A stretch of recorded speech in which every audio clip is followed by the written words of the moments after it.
Hey there, Dream Chasers. This is Hannah Pride, and welcome to Pride and Shine, the podcast where we explore the innovators and influencers of Dubai. Proudly sponsored by Pride Migration, your dedicated partner to make Dubai your reality.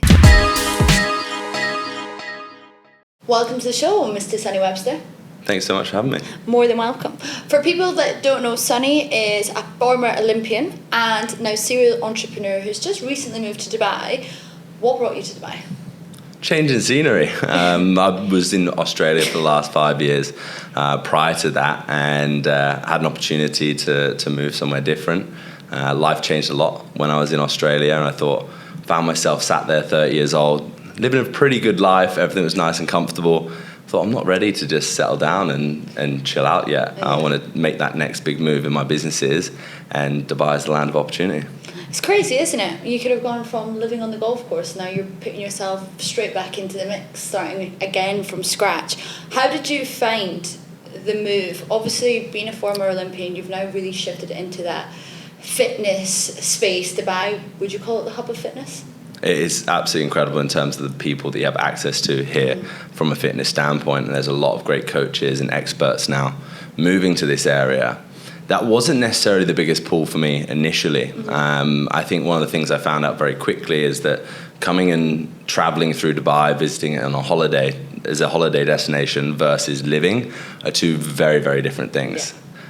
So that was my initial probably pain point when I first started living here, was getting used to what it's actually like living in Dubai. Yeah, I think, do you know what, usually people take between 6 months to a year to really settle in. I guess, I don't know if it was for you, but normally the first 6 months people party and socialise.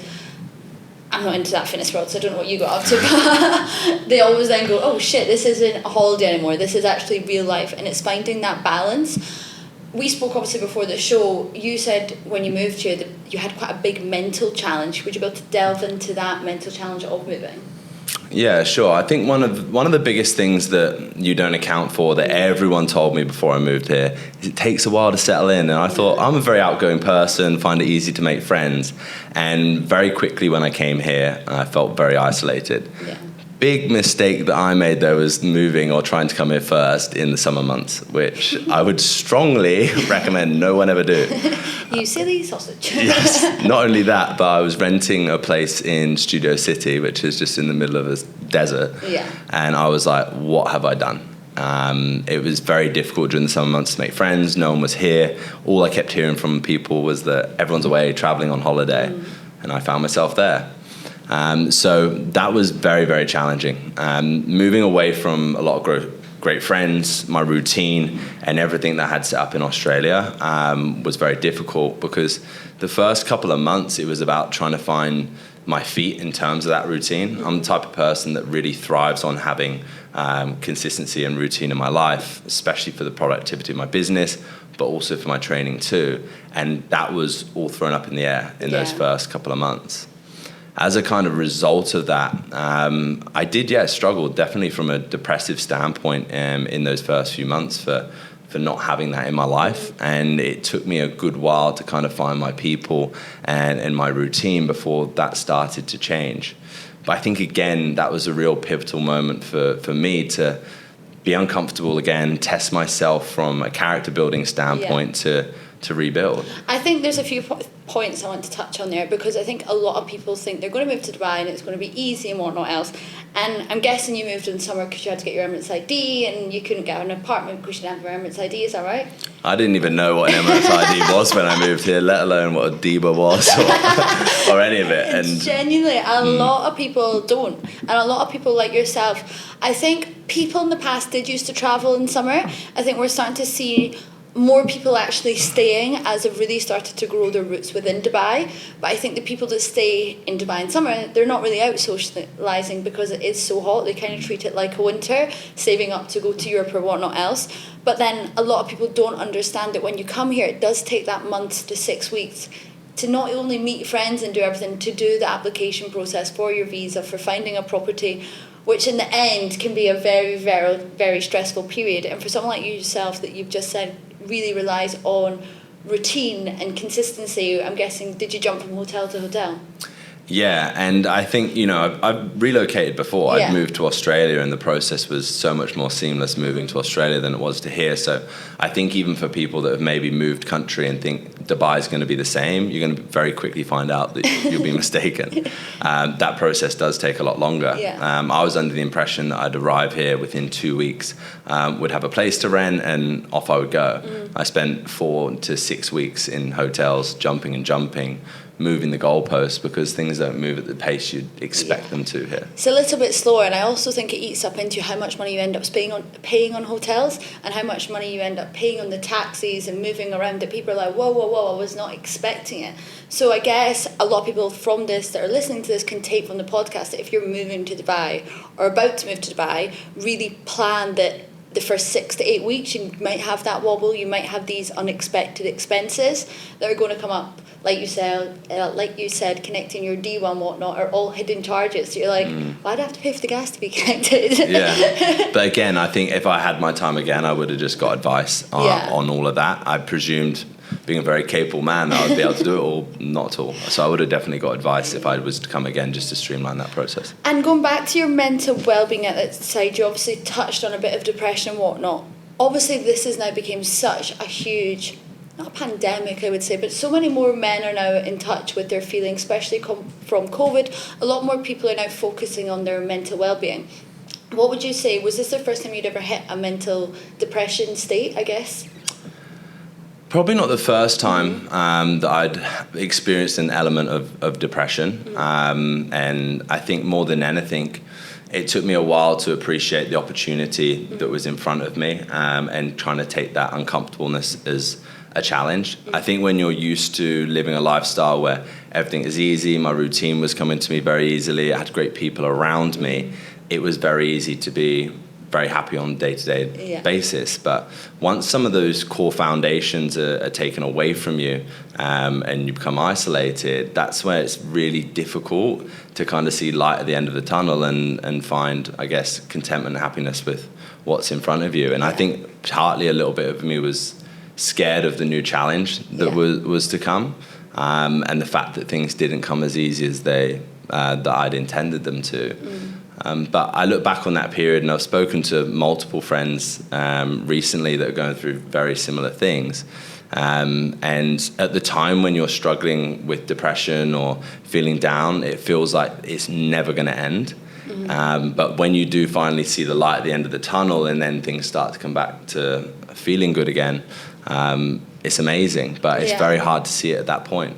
And do you think that's maybe, like, if you've touched on it before, do you think one of your core whys to all your businesses? Because all your businesses, for people that don't know, are very much helping people become a better version of themselves.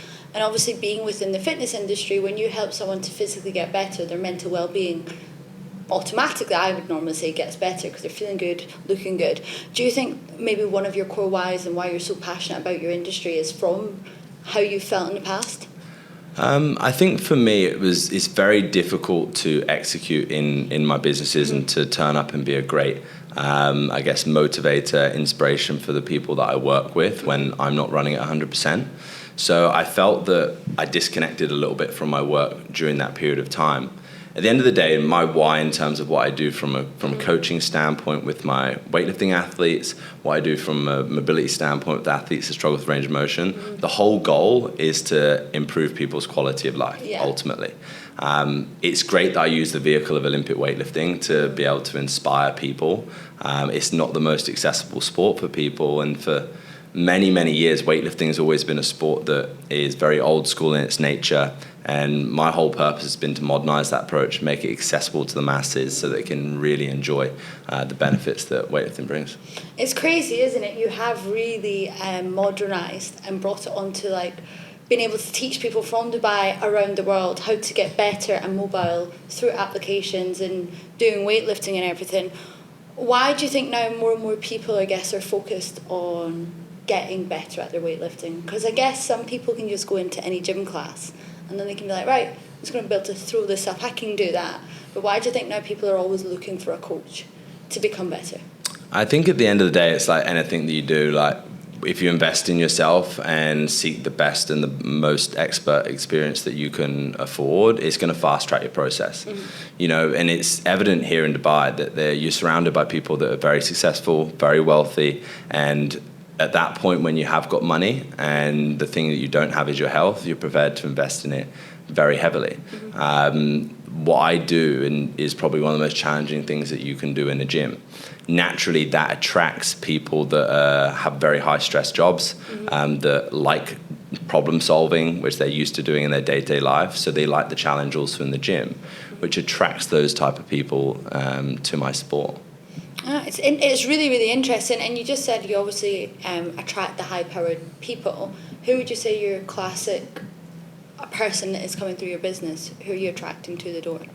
So there's a few different types of avatars. If you were looking predominantly at Mobility Manual as a business, that's people that are struggling with Olympic weightlifting because of the challenging movements that are required to perform Olympic weightlifting. And then on the other side of that, we actually work with a lot of people that are over the age of 40 years old that have a desk job, spend a lot of time seated, and they're finding that they're getting aches and pains and they're immobile from life.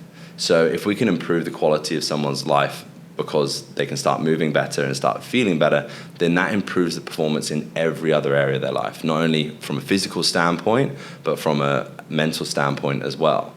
When it comes to the Olympic weightlifting clients, generally the type of clientele that we attract at the lifting zone are people that are looking to achieve a goal quickly and want the most expert help. So it can be anyone from business owners to people that are looking to compete. And it would really surprise a lot of people when they think about, okay, Sonny's an Olympian, he must only work with Olympians. I work with people as old as 66 years old that are immobile and now training for World Masters Championships because it unlocks a new lease of life for them. And when you understand that even no matter what age you are, you can progress and compete on a high level at this sport, it becomes really attractive.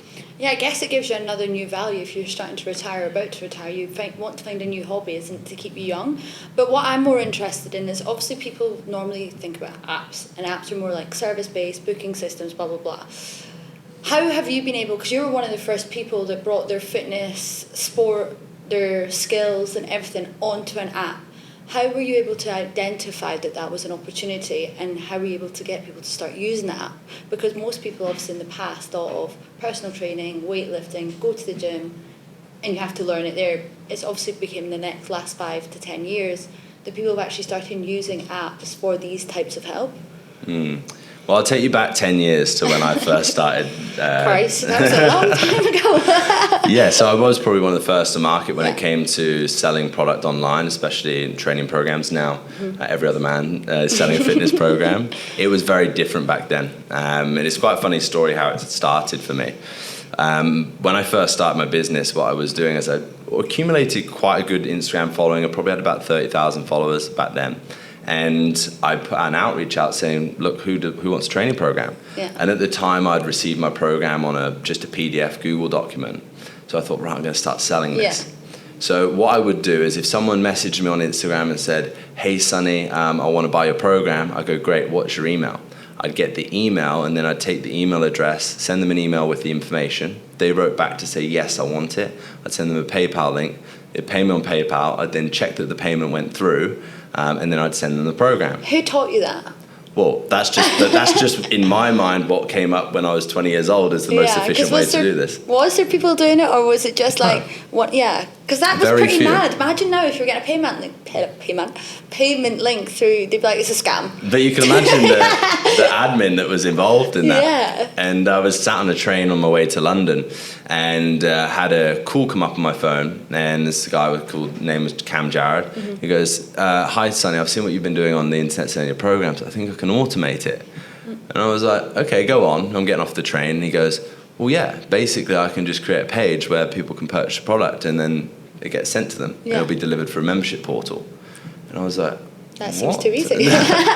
So speed forward 3 years, we'd generated a membership portal where people would have a subscription, buy programs, and everything got streamlined. But then the realm of apps came about, and it was probably about 5, 6 years ago, we started looking at the development of an app. And being the type of person that I am, I was very ambitious with what I wanted the app to do. So we went from a complete scratch build for an app, and it was a very, very stressful process and nearly 4 or 5 years of development and a lot more money than I expected it to cost. But I guess that, do you know what, I've spoken to a few people now that have apps, and they've said, although it's the most stressful and the most not effective, but the most costly, they said it was the best advantage they've had, because they've got all the rights to the app, they've got all the data, they've got everything to do with that app, and no one can steal it. Whereas I think a few people that have used the third parties, although they're much easier, you don't have full control of it.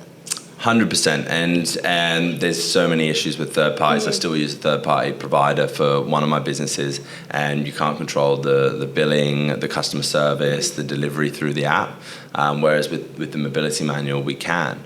But I think in addition, the benefit to investing that money early in the development of an app is that it puts you, if the marketplace has 100 people in it that are selling a product of yours, there'll be like less than 10% that have a high quality working app. So it really takes you a step ahead if you're trying to grow and scale a business, especially for exit, to have that in my game. I mean, I think it's something super interesting, isn't it? Now you have just an application for every single thing. And as a user of apps, when an app isn't fast, I just don't use it. Especially when it isn't user-friendly or anything in between. And I can imagine how many conversations you probably have with the back team, when you're like, we need to upgrade this, and they can get it done, to when you're using a third-party presence and they're like, 2 seconds, give us 3 months. It's a constant process. We have people working on it all the time. And, funny story, I was chatting to my business partner this morning, and we had someone complain that they couldn't play their own music while utilizing the app. So again, that's just a perfect example of like, right, into our next development, we need to work out a way to allow people to watch music and listen to me talk about mobility. I wouldn't even think that was a thing. No. It's crazy, isn't it? Like, people actually want so much. It's very rare to not have a complaint with anything in life. How would you deal? This is actually a good question. How would you deal with people complaining if you're presenting them a project, or if you're saying do it this way and they complain? How would you deal with your complaints? At the end of the day, we can only do the best that we can do in terms of providing the service and the quality that is of the standard that I'd want it to be. And when anyone is ever making a complaint or is coming up with constructive feedback or ideas, we're always taking it on board. It's just, if you own a business in this space and you understand what it's like to go and change something in an app, it's a very long process. Yeah. I think it's just asking for patience from our customers. But, in the case like that where someone complains, we just give a refund. At the end of the day, you think about the amount of people that complain versus the amount of people that have an amazing experience and never talk about it. Yeah. Very farly outweighed. So thank goodness for that. And obviously you've got another business which is a clothing brand. Yep. How did you start your clothing brand? That was my COVID baby. Really? Is that why I called it Send It? Everyone was sending it, weren't they? They sure were, including me. Well, it's funny because it wasn't actually called Send It. Oh, was it not? When I first launched the brand, it was called Big Friday Suppliers. Right. So Big Friday to me represented the day of the week where everyone would go in the gym, they'd smash a can of Monster, have loads of pre-workout and lift as heavy as they can. Oh wow! I was more thinking went out with pots and pans and chest. No, that was my Big Friday, and that was always a culture in the sport of Olympic weightlifting. Okay. But it also became a little bit of a thing when I was traveling and doing my seminar tours, that if someone was going for a big lift on this tour and I needed them to go, like, really get up for it, I'd go, come on mate, send it. So Big Friday was Big Friday Supplies, or the things that you need for Big Friday. Yeah. That was the initial name of the business, but Send It was littered all over the clothes when we first launched it. The premise and the goal behind the clothing was that if you go and look at weightlifters, generically go and watch Olympic weightlifting online, you'll get hit with a big fat ogre guy coming out with a name that you can't pronounce from Eastern Europe, lifts a weight and walks off. And then the next guy comes out in the exact same outfit and does it again. It's not very sexy. It's not really appealing, is it? It's not sexy. It's not appealing. There's no opportunity for people to express their, who they are in those split seconds, other than what they're wearing.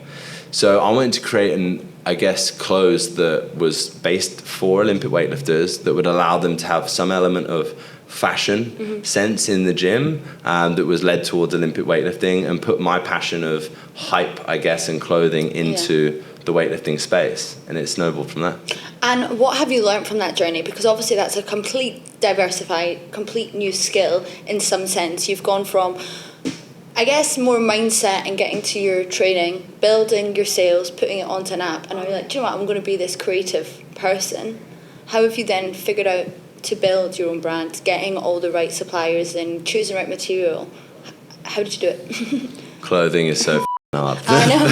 I was meant to study fashion, that's why I'm asking. Because most people that I actually know, obviously most people I know that have successful fashion brands, their stories are usually buyers. There's something within the industry, and you're coming from such a far-fetched industry. Yes, you are the user and you know exactly how it needs to be, but you aren't really someone that's had, you've bloody great at sales by the sounds of it, but you aren't really someone that's came from the fashion side. So how have you entered this new market and navigated it?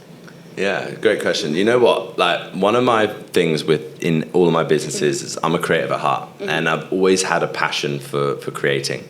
I don't normally get the same stimulation when we're talking about developing new weightlifting programs or new ability programs, because I've spent so many years doing that.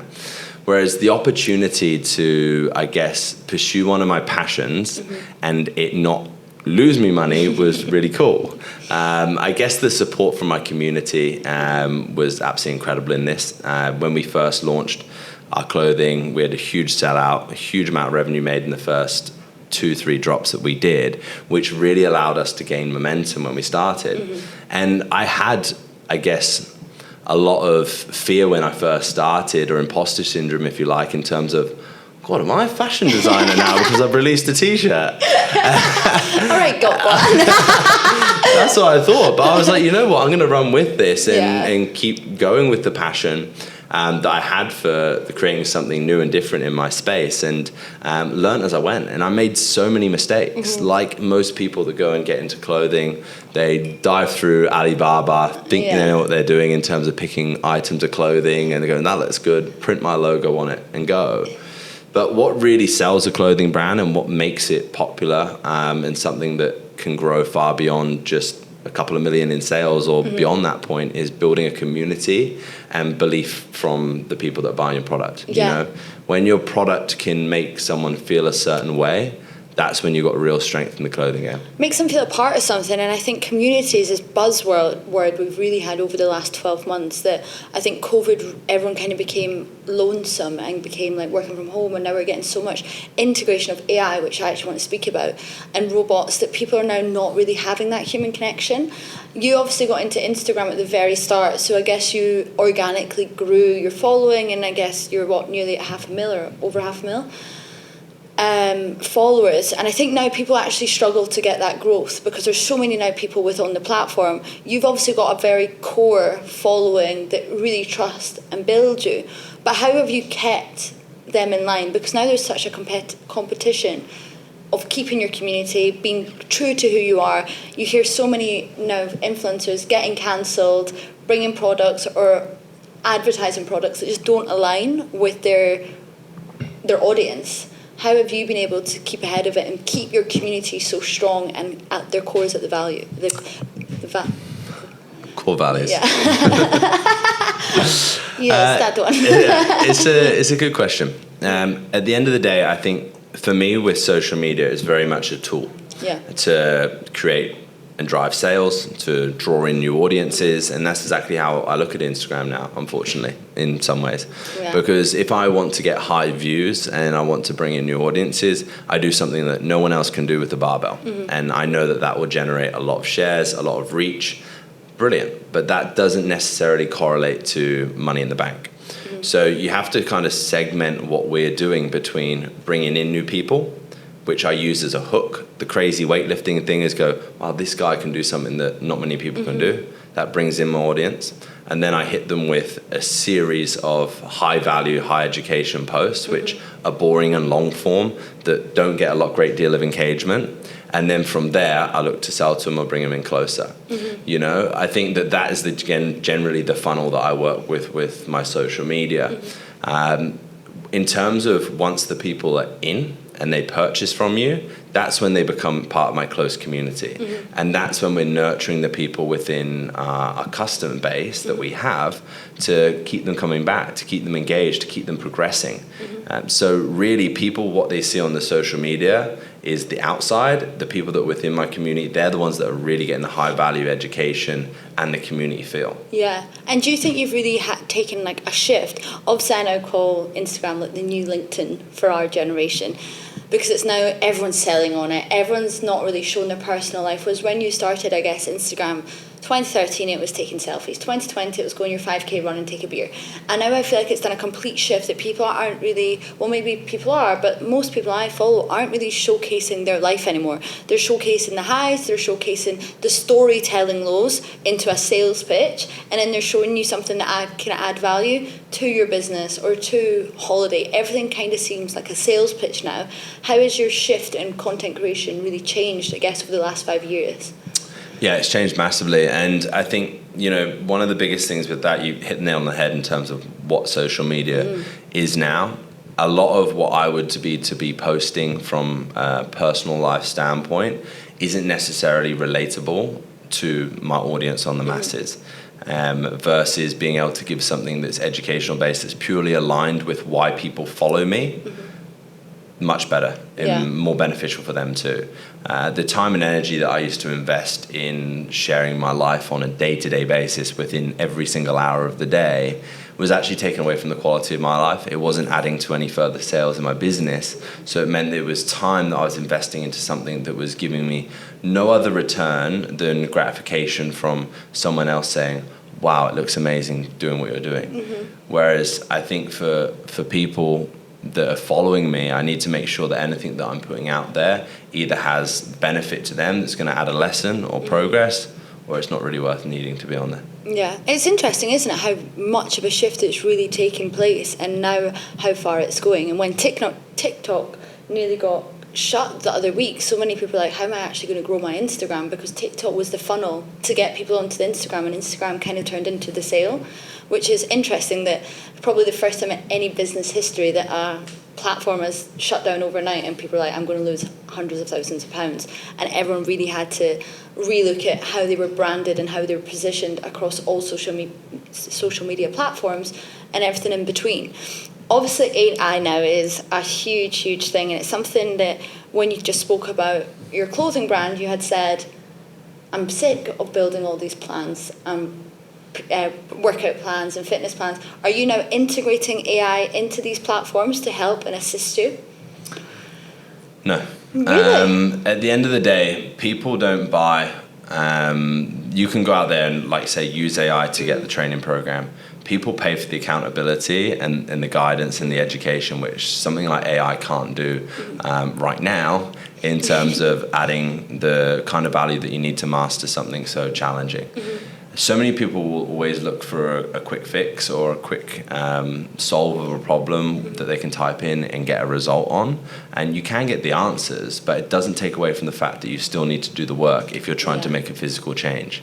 And that's where I think that there will always be a little bit of a disconnect in AI in the fitness space, because people were now transitioning back to paying for time, but they're paying for it twice the amount they used to before. Yeah, it's crazy, isn't it? I seen something that we actually integrated the other day that we can now put on this, I guess it's like a system, I don't know, you keep it on at the same time as you're having a Zoom meeting, and it spits out minutes, everything that came from that meeting within 2 minutes of the meeting ending, which when that used to probably take someone an hour. And it's just how you can utilize AI to make your life easier, but maybe still giving that personal touch, but saving space and time within other areas that you really don't need to have the personal touch. I think in business, there's tasks that 100% AI can streamline and improve. From a system standpoint, whether it be marketing emails, but I think that is a perfect example. As good as you can feed the information into AI, it still is sometimes we're cottoning on to when something's been written by a person and when it is too good to be Too good to be true. Too good to be true. And have you been able to integrate it, I guess, into Send It at all? Like, has it helped with any of your orders? Or, as I said, you're new to this market. Have you been able to ask an AI person to be like, right, I'm new. What should I do based on this company? Yeah, so we've been going through a rebrand from Big Fry Supplies to Send It. So it'll be a completely new launch when we When does it launch? In April next year. Well, April this year, sorry. Yeah. How exciting! Yes, as long as Chinese New Year doesn't slow us down too much. But it's been something that I haven't wanted to rush anyway to make sure I get it right. I'm sure again that there's so much that AI can do to help educate and grow that business faster. But again, like, part of the reason why I do what I do is I love learning as I'm going. Like, we lose sight so much of like the journey because we're just trying to get to the result of having a massive business that's worth hundreds of millions and great. But ultimately, like I said to you at the start, when I launched Big Fry Supplies, I was fortunate enough to have that as my passion project, and it was making money, albeit very small, but I could make mistakes and still not lose. Yeah. I still want to go through this experience because it fills my cup up so much, making mistakes and learning where I can. And I'm fortunate to have some amazing people and mentors around me in this space now to help me navigate that field. I mean, I think a lot of people always forget the journey is always a lot more fun than the destination. And are you the only... This is a conversation I actually had yesterday with someone else, but... Are the decisions being able to be made fast if you're the sole owner or the main decision maker within your business? Because I think that is the key element to being able to like enjoy it more and make decisions fast. And I guess if you make the mistake, you can go like, sorry, let's just start again, because you don't have to have the consultation with everyone else around you. Yeah, I think for me in business, I'm always looking for guidance and support from other people. But ultimately, I will hold my hands up when I made mistakes, and that's part of business. But I think if you can use experts around you as much as possible to help you navigate them and to collate as much information as possible, so that whenever you are making decisions, they're educated, it's brilliant. Mm-hmm. But like in a lot of business, you have to sometimes take your emotional brain out of decision making for what you want versus what's right for the company, what's right and conducive to the goals that we're trying to achieve, which that's where the disalignment, I guess, can come sometimes. And that's something that I've had to learn to do right from when I first started my business 15 years ago, is to take the emotional side out, and it still wants to rear its head sometimes. That little chimp. I mean, you said there about mentors. Who was like your biggest inspiration, I guess, 15 years ago when you started your business? Who gave you the drive to like the get up and go, I'm going to do it, I can do it? Do you know what? From a very young age, I was fortunate my dad owned his own business. So that was something that right from a young age that I was inspired by, and he used to work very, very hard. But I actually wanted to be a used car salesman when I was very young. I thought I'm going to have a car yard and sell cars. So I think sales has always been something that I've enjoyed. I love understanding human emotion and people's decision-making skills. I think it's at the forefront of every business, and a lot of people don't understand it. And I think the schooling system globally is going to have to change soon. It's so out of date to what the now workplace is. And I wouldn't be surprised if we have a lot more sales skills now within the classroom and presenting and being able to actually tell a story. Because I think looking back when I was at school, and I don't know if it was the same when you were at school, you were taught to read, but you were never actually taught to learn, to tell the story, and like the use of tonality and everything. And I feel like a lot more people now are really focusing on presentation, tonality, and to do anything in life, you need to have that to really grasp a concept, to win the interview, to start your own business in every way. 100%, and that's where like you're saying, although there's a huge amount of people that are starting to use AI in their businesses and development, it will naturally go that way. The skill sets and the questions that you have to ask in order to be great at sales, particularly, or to grow a business, are still always going to be there. Yeah. What was the question you were going to ask your car users? Had you really thought about it? What sort of lifestyle is this car going to bring you? It's always the outcome of what someone is trying to achieve with what they're trying to buy. We can get, as salespeople, so lost in the functionality or what we can offer someone, rather than actually thinking about what is the outcome for this person by using your service, buying your product. That's 100%. what people are buying into. And I think you've probably just had your busiest period, January. Everyone's looking to get fit. Everyone's looking to jump on that course. And I think there was a statistic that most people have probably already failed at all their New Year's resolutions already by the 20th of January or something. Did you have a statistic of the amount of people that actually signed up to your course that actually has not actually turned up? Yeah, we launched a new product in January called Tribe Challenge, and we took a beta group of 100 people on the challenge.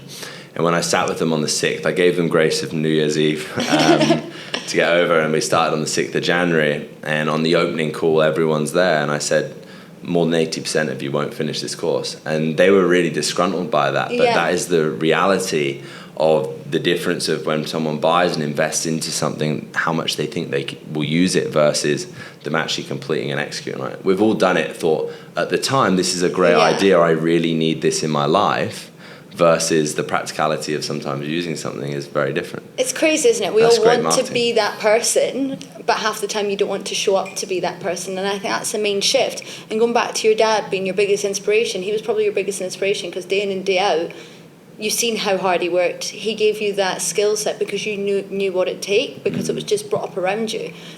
I think, at the end of the day, like having figures in your life, my dad, early days, Jeff, later days, my first coach, or my main coach, Andy Suter, helped get me to the Olympics. Having those great male figures in my life has definitely been motivational to grow and develop what I've been doing, for sure. And how have you been able to keep going even on the days you don't want to keep going? Because I know when I go to the gym I get really achy and then I'm like, I really don't know if I want to go back there. I'd rather miss it. But obviously if you're doing all these crazy weights, you must be in bloody agony, and then trying to go run a business and not want to eat everything in front of you. What keeps you going and gives you the discipline? Yeah, I think, having such a great community and people around me and people that probably a lot more than I even realized that I inspire and motivate is one of the biggest drivers to keep doing what I do. All it takes sometimes is one message of one person to say, what you said there in that video has really helped me improve, or I followed your program and hit a PB. Like, that's enough to make me want to wake up on those days it's really challenging. And I think regardless of the audience or the business that anyone may have that's listening, if you can just help one person each day, and you think going through each day of what you do, if you can impact one person's life, you're doing a great thing. If that can snowball into developing to helping thousands and millions of people, then brilliant. But that's the thing that sort of keeps me going, especially when I'm struggling.